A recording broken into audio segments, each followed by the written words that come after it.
Praise the Lord. Isang mapagpalang araw po sa ating lahat, mga kapatid. Patingin po ng mga kamay ng nakakarinig po sa akin.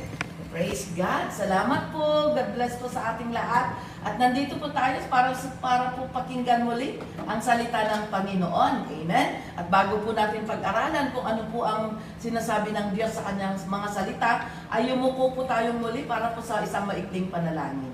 Hallelujah. Salamat po, Panginoon, sa pagkakataong ito, O God, na tinipon mo kami, O Diyos, para sa ganon ay makapag-aral po ng iyong mga banal na salita at para makapagpuri po sa inyong Panginoon. Lord, dinudulog po namin ang kabuuan ng aming mga buhay.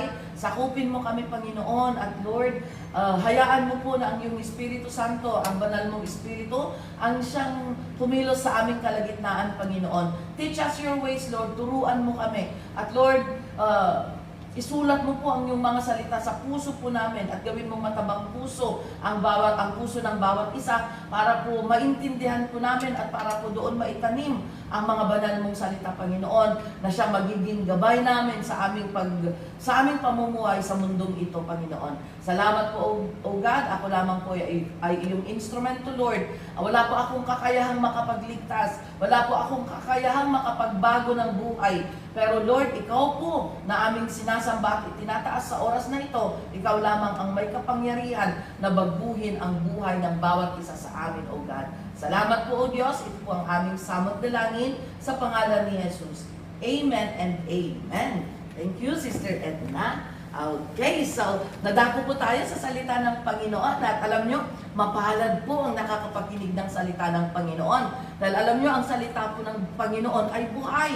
Kumikilos po yan sa puso ng bawat isa sa atin. Baka akala natin salita lang na binigkas, At yun lang, wala na, pumasok sa isang tinga, lalabas sa kabila, Pero alam nyo, ang salita po ng Panginoon ay buhay po yan. Nagbibigay po ng buhay, nagbibigay po ng karangyaan, nagbibigay po ng healing, kagalingan. Nagbibigay po yan ng encouragement sa ating lahat. Kaya mapalad po ang bawat isa. At ang pag-aaralan po natin sa umagang ito ay tungkol po sa kabutihan po at pagmamahal ng ating Panginoon. God's kindness and love. Amen? So, alam po natin na God is good. Alam po natin na mabuti ang Panginoon. Alam po natin dahil nababasa natin, napapakinggan natin every now and then na ang Diyos ay mabuti.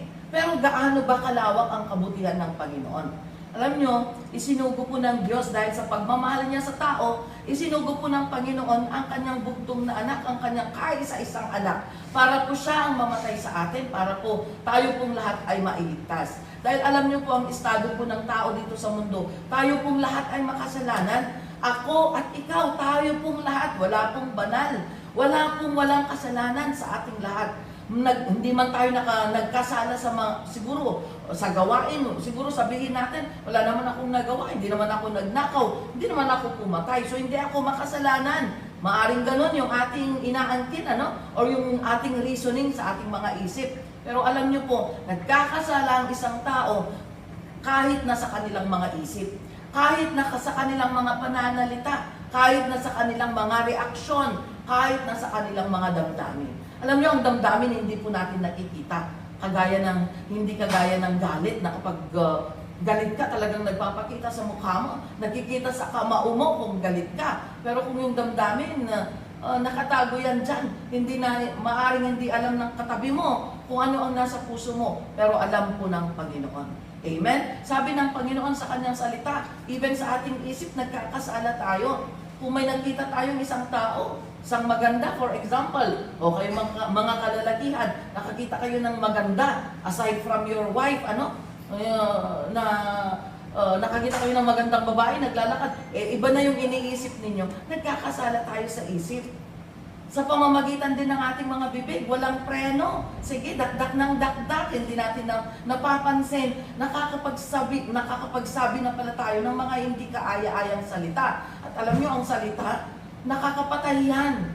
Okay? Nakakapatay yan ng isang tao. Kung pinatay mo ang confidence ng isang tao dahil sa ating pananalita, ayan, nagkakasala tayo sa ating Panginoon. Kaya yan. Pero dito po sa ating pag-aaralan, marami po tayong makikita dito. At kung titignan po natin, umpisahan po natin sa Psalms chapter 32. Yung buong chapter po, mayroon pong isang 11 na verses. At titignan natin sa verse 1 and 2. Unahin muna natin ang verse 1 and 2. Sabi ng Panginoon, mapalad ang isang tao na ang mga pasuway, ang mga pagsuway at mga kasalanan ay pinatawad at kinalimutan na ng Panginoon.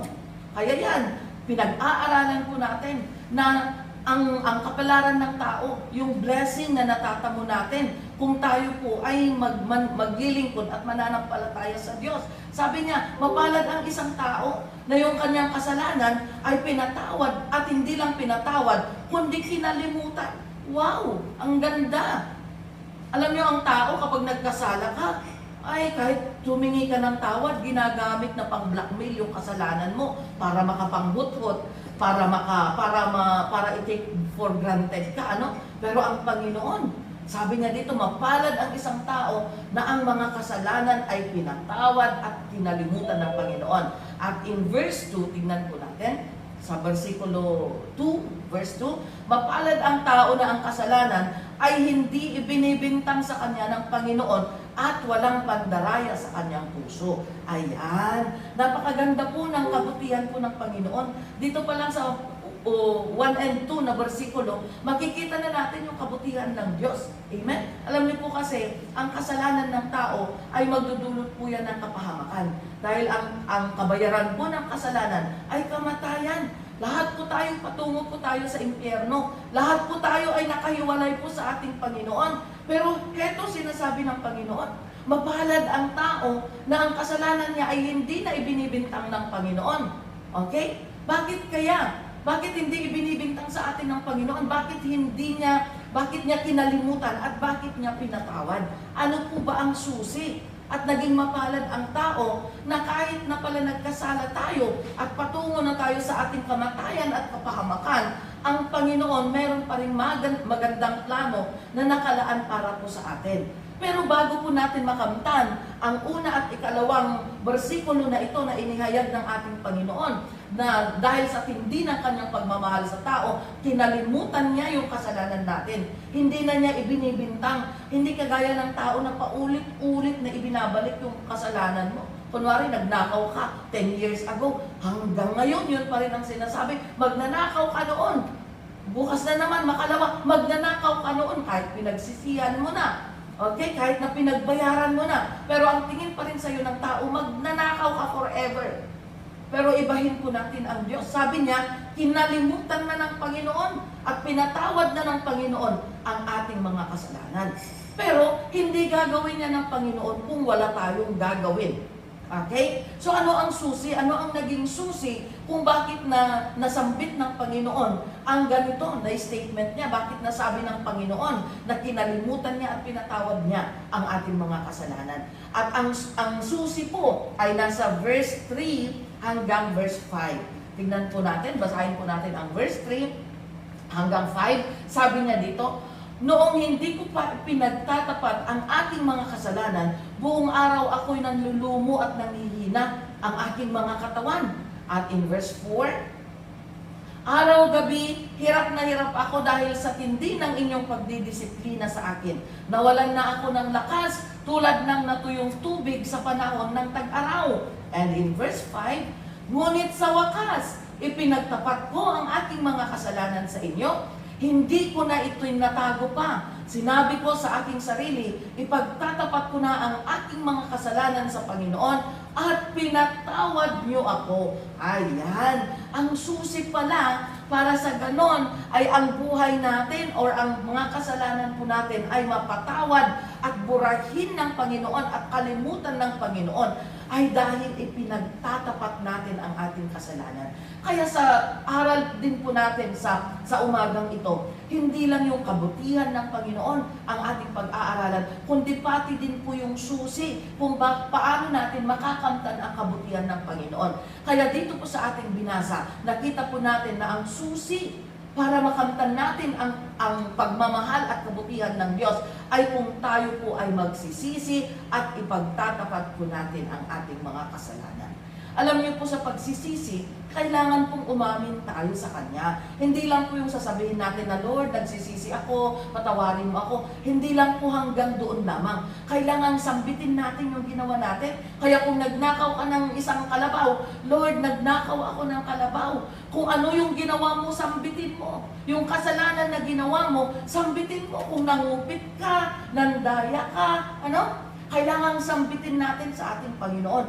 Para sa ganon ay mapatawad niya tayo. Kasi tignan ninyo, kung sa verse 3, sabi niya, noong hindi ko pa ipinagtatapat ang aking mga kasalanan, nung itinatago pa niya yung kasalanan niya, ay buong araw na nanghihina siya.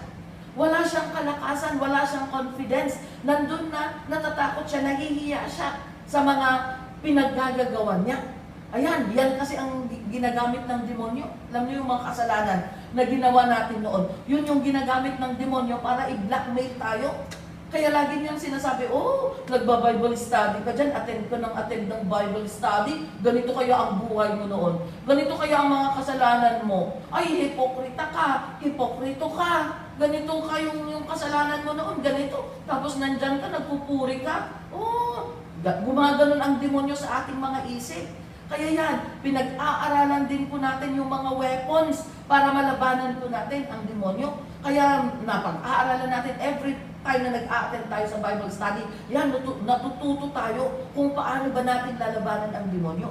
At yung mga binibigay ng demonyo, inilalagay ng demonyo sa isip natin para tayo ay manlumo, para sa ganun ay lalayo tayo sa ating Panginoon, para itigil na natin ang ating pagba-Bible study, ay kailangan pala nating labanan.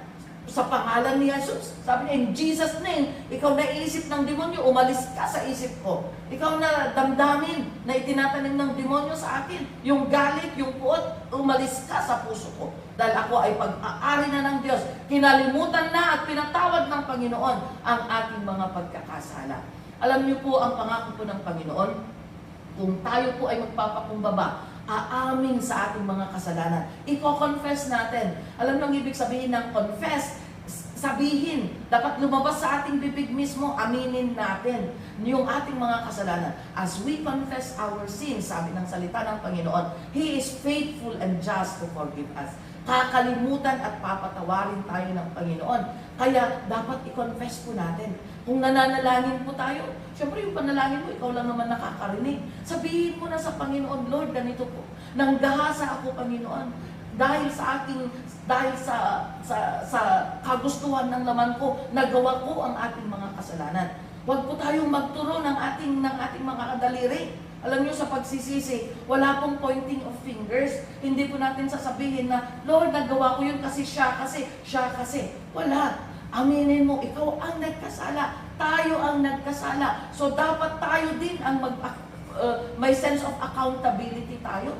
Na, Lord, nagawa ko po yung kasalanan dahil sa karupukan. Lord, nagawa ko po yung kasalanan dahil sa kasakiman ko, Panginoon. Lord, nagawa ko po yung kasalanan dahil sa aking pagsiselos. Pero Lord, nagsisisi po ako. Patawarin mo ako, Panginoon. Lord, linisan mo ako, O God. Alisin mo ang mga bagay na nasa aking mga puso na hindi ko kaaya-aya sa iyo.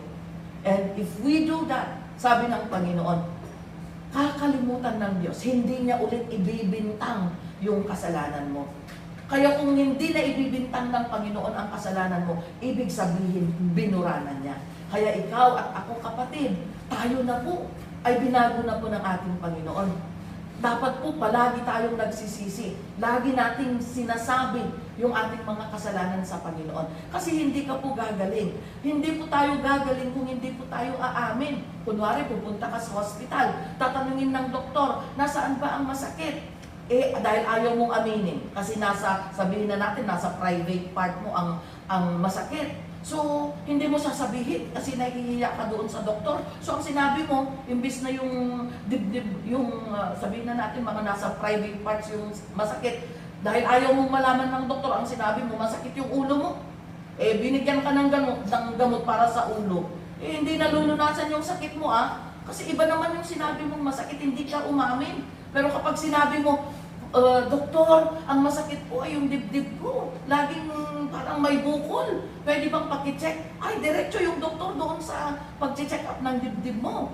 Okay? Diretso yung doktor sa pag-check up kung nasaan yung masakit. Pero kung paligoy-ligoy ka at ayaw mong sabihin kung nasaan ang may sakit, hindi ka gagaling, kapatid. Ganyan din po sa ating spiritual. Kung hindi ka aamin, hindi natin sasambitin yung ating mga kasalanan, ay hindi po tayo mapapatawad ng ating Panginoon. Dahil napakalinaw po ng sabi ng Diyos, yan, naka-flash po sa ating mga screen. If we confess, kung sasabihin natin yung nagawa natin kasalanan sa Panginoon, God is faithful and just. Papatawarin tayo ng ating Panginoon. Amen? So ganyan po ang pagsisisi, mga kapatid. Hindi lamang yung pagsasabi na, sorry Lord, tao lang ako, nagawa ko yun kasi siya, kasi ganito. Hindi po, we cannot justify yung mga kasalanan natin. Hindi po natin pwedeng isisi sa ibang tao.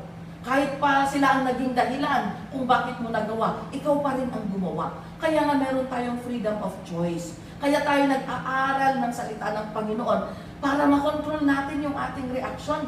Na imbis na magalit ka, tapos naalala mo yung salita ng Panginoon.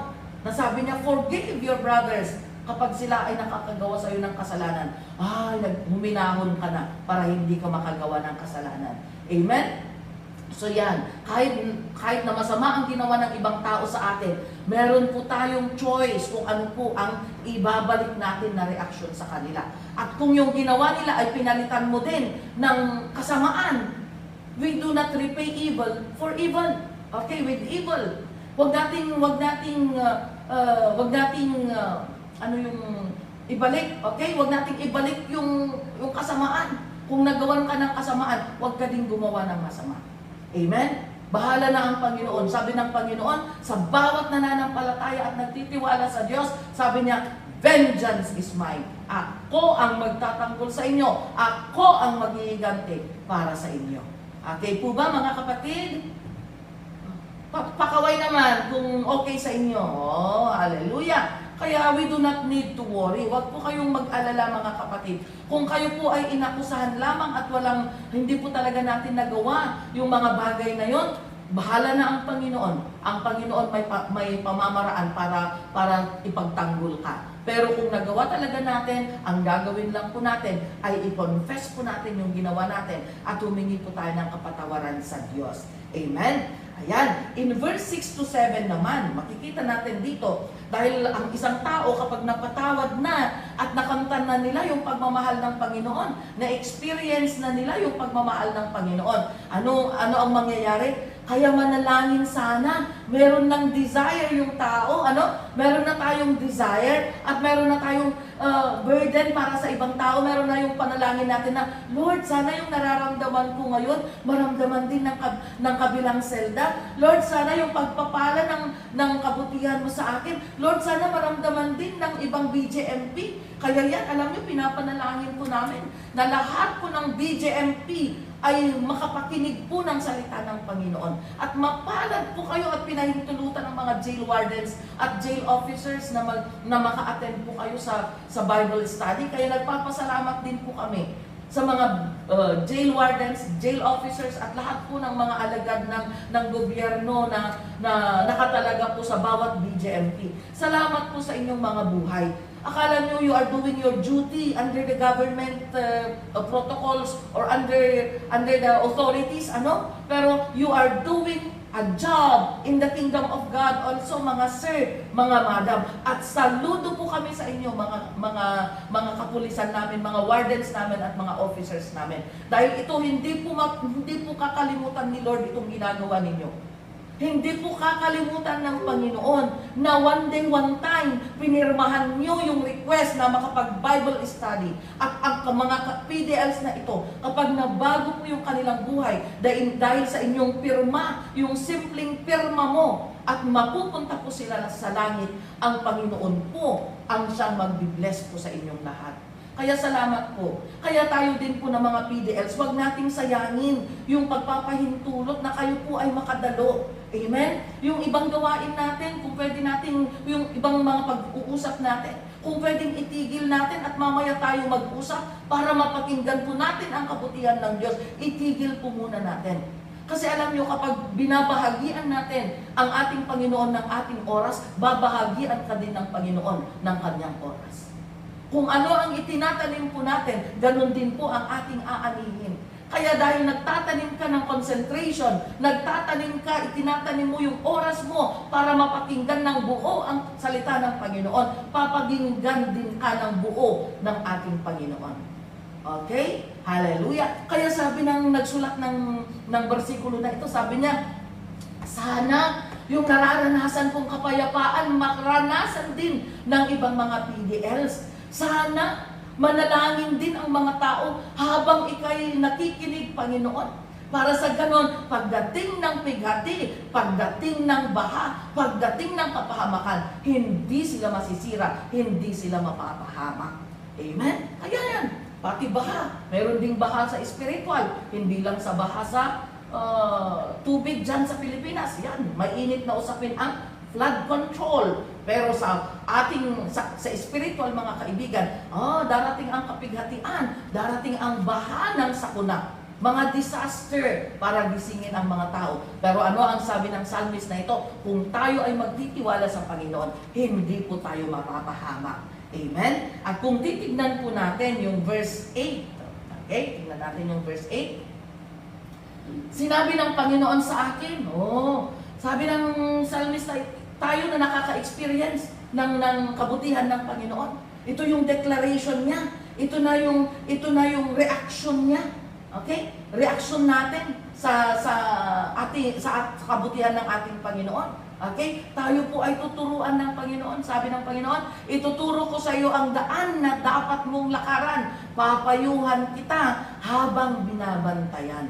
Ayan, ito po yung napakatinding declaration ng ating Panginoon sa atin, na tayo po ay babantayan niya, tayo po ay kanyang papayuhan. Kaya kapag tayo po ay nagsisina at isinuko na natin ang ating mga buhay sa ating Panginoon, at sinabmit na natin at sinuko na natin, tinanggap na natin siya bilang Diyos at tagapagligtas natin, ang gagawin po ng Panginoon sa atin ay ituturo niya sa atin ang tamang daan, ang dapat nating lakaran. Kaya yan, yung salita po ng Panginoon, yan po yung paggabay niya sa bawat isa sa atin. Amen? At napakalinaw po na ang daan ng kaligtasan ay walang iba kundi si Jesus lamang, mga kapatid. Kailangan pong panampalatayahan natin si Jesus dahil siya po ang sinabi ng Bible in John 14:6 that Jesus is the way, the truth, and the life. Walang ibang daanan. Jesus is the only way. Si Jesus lang ang daanan papunta sa langit. Amen? Kaya kung hindi tayo maniniwala kay Jesus, kung hindi natin siya bibigyan ng panahon at tatanggapin sa ating buhay, wala pong ibang pamamaraan para tayo po ay mailigtas. Kaya yan po, dito po sa ating Bible study na ito, wala po tayong ibang isinisigaw, kundi ang pangalan ni Jesus. Wala po tayong ibang itinuturo, kundi ang kaligtasan sa pamamagitan ng pananampalataya kay Kristo. Hindi po ng simbahan, hindi po ng pangalan ng simbahan. Kaya ang simbahan po natin, hindi po makakapagligtas, mga kapatid. Kahit ano pang simbahan yan, hindi po makakapagligtas. Ang relasyon po natin sa Panginoon ay siya po makakapagligtas, mga kaibigan. Kaya sabi niya, I am the way, sabi ni Jesus. Ako ang daan, ako ang katotohanan, at ako ang buhay.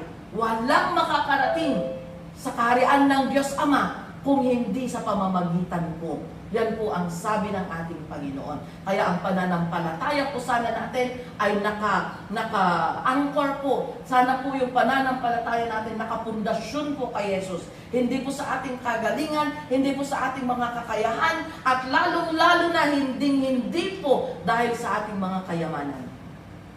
Ang kayamanan po, mga kaibigan, hindi naman masamang yumaman kung yan ay galing sa tama. Pero minahal mo na nga, may pagmamahal na nga tayo sa pera. Yung pera pa na minamahal natin, galing pa sa pagnanakaw, galing pa sa pagpulimbat, galing pa sa pangluloko sa kapwa, ay mas lalong double dead. Double po ang kasalanan natin. Dahil minamahal na nga natin ang pera, ginagawa natin Diyos ang pera, galing pa sa nakaw. Amen? Pero ngayon na po, napapakinggan natin ang salita ng Panginoon. At yung nagawa natin noon, yung mga pangluloko natin noon, kung nakapangloko man tayo ng ating kapwa, yung mga nanakaw man natin noon, binura na ng ating Panginoon. Kagaya ng binasa natin kanina. Kung, hindi basta buburahin ng Panginoon yon, may susi para burahin ng Panginoon yon. At sabi niya, magsisi tayo at i-confess natin, sabihin natin ang ating mga nagawang kasalanan at hindi na po dapat natin ulitin. Amen? Ano ang sabi niya dyan sa verse 9 and 10? Okay, punta tayo sa verse 9 and 10. Huwag kang, ito ang babala ng Panginoon. Kahit na napatawad tayo ng Panginoon dahil sa ating mga pagsisisi, kailangang ma-warningan din po tayo. Kaya po ang buong Biblia, hindi lamang po yung mga magagandang bagay, yung tungkol lang sa pagmamahal. Meron ding mga warning, meron ding pagpapalo. Bakit? Kasi kailangan maituwid ang ating buhay. Kasi alam niyo po, ang nature ng tao, maaaring sasabihin natin, Oo Lord, nagsisisi na ako, Panginoon. Ganito ang mga nagawa kong kasalanan. Patawarin mo ako. Okay, napatawad na tayo. Pero dahil marupok po tayong lahat, mahina po tayong lahat, one day, one time, babalik na may tendency na babalik na naman tayo sa dati nating gawain. Kaya may warning ang Panginoon. Sabi niya, huwag kayong tumulad sa kabayo o sa mola na walang pangunawa, foolish, hindi naiintindihan kung ano ang nangyayari sa mundong ito, na kailangan pangrendahan upang mapasunod. Ano ang ibig sabihin nito? Ano ba ang nakatali sa kabayo para sumunod yung kabayo? Diba? Para sumunod yung kabayo to the right. Kung ililiko mo yung kabayo to the right, hihilain mo yung tali. Merong tali na nakalagay doon sa kanilang mga sungo, na nakalagay doon sa kanilang mga balikat, di ba? Doon sa mga part ng kanilang katawan. Ang purpose ng tali na yan, para kung sasabihin ng nakasakay, to the left, liko sa kaliwa, hihilain niya yung tali. O liko doon sa kanan, hihilain niya doon sa kanan, yung tali ulit. Kung pahihintuin niya, hihilain niya yung tali. Ibig sabihin, nakasalalay sa tali yung obedience ng kabayo. Kaya sabi ng Panginoon, hindi na kailangang matalian kayo. Imagine nyo naman, para lang sumunod tayo sa Panginoon, may tali tayong nakabitin na tali sa ating mga leeg para hilain ng Panginoon kung ano. Sabi ng Panginoon, hindi na natin kailangan. Ang pangit naman kung bawat isang mananampalataya may tali sa leeg, di ba? Na para hilahilain ng Panginoon kung para tayo ay ma-direct, para mapasunod sa kalooban ng Panginoon. Ang pangit naman kung ganon. Siyempre ayaw ng Panginoon na pangit ang mga itsura natin habang tayo ay sumusunod sa Kanya. So sabi niya, ang warning niya, huwag kayong tumulad sa mga kabayo or sa mola, isang uri ng hayop na kailangan pa ng tali para mapasunod sa direction ng kanyang amo. Kaya ganyan po mga kapatid. Ibig sabihin, huwag pong matigas ang ulo natin. Sumunod po tayo. Kapag napakinggan natin yung salita ng Panginoon, sunod kaagad. Gawin na natin kaagad. Para sa ganun ay hindi manakaw ng demonyo. Amen? Kasi alam nyo, hindi po sapat na tayo ay nakaupo lamang every Bible study. O kaya hindi sapat na nakakilala tayo sa ating Panginoon. Dahil alam nyo po, ang sabi ng Panginoon in Matthew chapter 7:21, sabi niya doon, hindi sapat na tayo ay nakakatawag ng Panginoon sa ating Panginoon. Dapat ay mag-obey po tayo. Sabi niya, marami ang tumatawag sa akin ng Panginoon. Lahat tayo ay tumatawag sa Panginoon ng Panginoon. Pero hindi lahat ng tumatawag ay diretsyo or makakarating talaga sa kaharian ng Panginoon. Sino lang ang makakarating? Yung mga tao na sumusunod sa kalooban ng ating Ama na nasa langit ang mapapabilang sa kanyang kaharian. Kaya yan, obedience, yan ang isang susi para tayo po ay makarating sa kaharian ng Diyos. Kaya sino po ang gustong makapunta sa langit? Sino po ang gustong makapunta sa kaharian ng ating Panginoon? Pakitaas po ang kanilang mga kamay. Okay, gusto po nating lahat na sa langit tayo pumunta. Abnormal na lang yung gustong pumunta sa impyerno. Baka sabihin ninyo, ay ang ganda ng impyerno. Doon palaging may barbecue. Ikaw po ang mababarbecue, kapatid. Ikaw po ang itutuno nila doon. Hindi po hayop, hindi po baboy. Okay? Kaya mag-ingat po tayo. Kaya yan po, kailangan po ng obedience, kailangan po ng pagsunod. Hindi lamang yung pagtawag-tawag, kundi ang pagsunod po natin sa ating Panginoon. At ang pinakalas po na bersikulo na ating babasahin, at ito po ang pangako ng Panginoon. Yan, panghawakan po natin ito ha. Huwag po natin kalimutan. I-memorize po ninyo, okay? Sabi niya dito, kayong mga matuwid. Itaas natin ang ating mga kamay. Dali. Kayong mga matuwid. Sige, ikaway. Ito ang para sa atin. Kayong mga matuwid, maggalak kayo at magsaya sa Panginoon. Kayong mga namumuhay ng tama, sumigaw kayo sa galak. Ayan, isigaw nga natin ang praise the Lord. Praise the Lord! Ayan, palakpakan po natin ang ating Panginoon. Hallelujah! Sabi ng Panginoon, kung magiging matuwid ang ating buhay, ay, anong sabi niya dyan? Maggalak tayo at sumigaw tayo dahil tayo po ay hindi pababayaan ng Diyos. Amen? At dadalhin niya tayo sa kanyang arian kung magpapatuloy po tayong magiging matuwid. Sabi ko po kanina, marupok po tayo. Marupok po tayo, madali po tayong malinlang, madali po tayong tumalikod sa katotohanan na ating napapakinggan. Pero kung tayo po ay susunod sa kalooban ng Panginoon, yung napapakinggan natin ay itatanim talaga natin sa ating mga puso at magpapapuspos tayo ng Espiritu Santo ng Diyos. Tayo po ay magiging malakas at mapagtatagumpayan po natin ang lahat ng pagsubok at lahat po ng pambubuyo at panlilinlang ng demonyo. Amen? Kaya yan, kailangan sa every now and then, hinihiling natin na, Lord, puspusin mo ako ng iyong banal na Espiritu dahil siya po ang ating kalakasan. Amen? Kaya sa umagang ito, salamat po sa inyong pakikinig at paglalaan ng oras sa ating Panginoon at huwag po tayong mawalan ng pag-asa, mga kapatid. Mahal ka po ng Panginoon. Mahal ka po ng Panginoon. Huwag kayong mahiya na aminin ang inyong mga kasalanan. Lahat po tayo ay nagkasala. Ako din po, nakagawa din po ako ng kasalanan.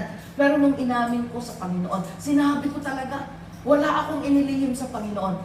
Tayo po ngayon ay ginagamit ng Panginoon para ihayag ang kanyang kabutihan. You know, kung hindi po tayo maayos sa ating Panginoon, wala po tayong confidence na magsabi or wala po kaming confidence na magturo dahil alam namin na kami po ay marumi. Pero salamat sa Panginoon dahil kahit kami po ay naging marumi, nilinisan po kami ng Panginoon para makapagbahagi ng kanyang salita. At ganyan din po ang gusto ng Panginoon. Nililinis po tayo ng Panginoon. Kaya ngayon, ibahagi din po natin ang mga salita ng Diyos na ating pinag-aaralan sa ibang tao.